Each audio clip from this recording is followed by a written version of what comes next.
میرے چینل میں خوش آمدید۔ میرے چینل کو سبسکرائب کریں اور ساتھ میں دیے گئے بیل آئیکن کو پریس کریں تاکہ میری ہر نئی آنے والی ویڈیو کا نوٹیفیکیشن آپ کو ملتا رہے۔ بھول بھلکڑ۔ کسی جنگل میں ایک ننھا منا ہاتھی رہا کرتا تھا۔ نام تھا جگنو۔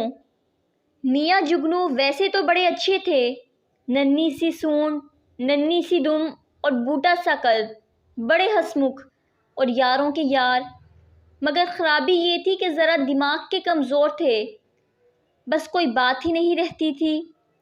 امی جان کسی بات کو منع کرتی تو ڈر کے مارے ہاں تو کر لیتے، مگر پھر تھوڑی ہی دیر بعد بالکل بھول جاتے اور اس بات کو پھر کرنے لگتے۔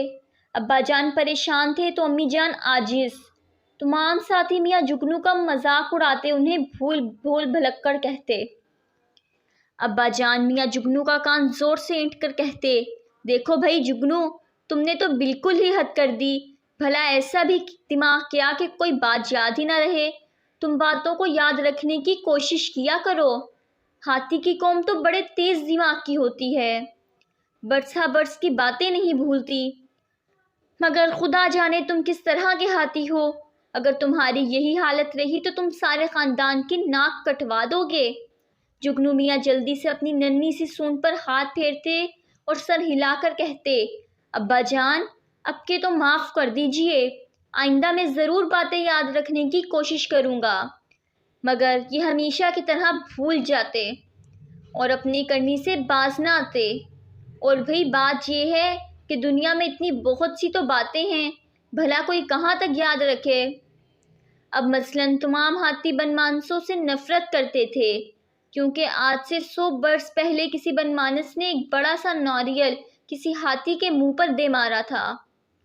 اس دن سے تمام ہاتھی بنمانسوں کے دشمن ہو گئے۔ یہ بات جگنو کو بہت سے ہاتھیوں نے سمجھائی تھی، مگر میاں جگنو تو تھے ہی بھول بھلکڑ۔ کئی بار کان پکڑ کر توبہ کی کہ اب بنمانسوں کے بچوں کے ساتھ نہیں کھیلوں گا، کھیلنا کیسا ان کی صورت بھی نہیں دیکھوں گا، مگر دوسرے ہی دن ساری توبہ بھول جاتے اور پھر ان کے ساتھ کبڈی کھیلنا شروع کر دیتے۔ ہاتھیوں کے دوسرے دشمن طوطے تھے، ہاتھی ان سے بھی بڑی نفرت کرتے تھے۔ بات یہ تھی کہ ایک دفعہ کوئی ہاتھی بیمار ہو گیا، اس لیے ہاتھیوں نے طوطوں سے کہا کہ شور مت مچایا کرو، اس سے مریض کی طبیعت خراب ہو جاتی ہے۔ مگر توبہ، وہ طوطے ہی کیا جو ٹیں ٹیں کر کے آسمان سر پہ نہ اٹھا لیں۔ اس دن سے ہاتھی طوطوں سے بھی بیر رکھنے لگے۔ وہ تو کہو ان کے بس کی بات نہیں تھی، ورنہ انہوں نے تو کبھی کی ان کی چٹنی بنا کر رکھ دی ہوتی۔ جگنو کے ماں باپ اور یار دوستوں نے اسے یہ بات بھی کئی مرتبہ بتائی تھی اور کہا تھا کہ طوطوں سے ہماری لڑائی ہے، تم بھی ان سے بات مت کیا کرو، مگر میاں جگنو بنمانس والی بات کی طرح یہ بات بھی بھول جاتے اور طوطوں کو اپنی پیٹھ پر چڑھا کر سارے جنگل میں کودے کودے پھرتے۔ میاں جگنو کی یہ حرکتیں دیکھ کر ہاتھیوں نے اسے بول چال بند کر دی۔ بڑے بڑے ہاتھیوں نے کہا، جگنو کا حافظہ اتنا خراب ہے کہ کسی کی دوستی اور دشمنی کو نہیں سمجھتا، بھلا یہ کسی سے دشمنی کیا کر سکے گا؟ تمام ہاتھی اس کو بے وقوف کہہ کہہ کر چڑھاتے اور اس پر پھپتیاں کستے، مگر جگنو کو کسی کی پرواہ نہیں تھی۔ وہ اتنا سیدھا سادہ اور نیک دل تھا کہ وہ ان کا مذاق بالکل برا نہ بناتا، اور پھر اس کا حافظہ بھی تو کمزور تھا، اسے یاد ہی نہیں رہتا تھا کہ کون دوست ہے کون دشمن، کون سی بات اچھی ہے کون سی بری۔ ایک دن ایک بڑا ہی خوفناک واقعہ پیش آیا۔ جگنو جنگل میں ٹہلتا پھر رہا تھا کہ ایسا معلوم ہوا جیسے ایک دم زمین پھٹ گئی اور وہ اس میں سما گیا۔ اصل میں شکاریوں نے یہ گڑھا کھود کر اس کے اوپر گھاس پھوس ڈال دیا تاکہ ہاتھی اس کے اوپر سے گزریں تو نیچے گر پڑیں اور پھر وہ انہیں پکڑ لیں۔ قسمت کی بات، میاں جگنو ہی کی شامت آ گئی۔ ایک دم اوپر سے گرنے سے میاں جگنو کو بہت چوٹ آئی۔ تھوڑی دیر تک تو اس کے سمجھ میں ہی یہ نہیں آیا کہ یہ ہوا کیا۔ آخر جب اس نے آنکھیں ملیں اور پھر ادھر ادھر دیکھا تو اسے معلوم ہوا کہ وہ گہرے گڑھے میں گر پڑا ہے۔ اب تو اس کی جان نکل گئی۔ اس نے پیر پٹک پٹک کر اور ادھر ادھر ٹکرے مار مار کر لاکھ کوششیں کی کہ کسی طرح گڑھے سے نکل جائے،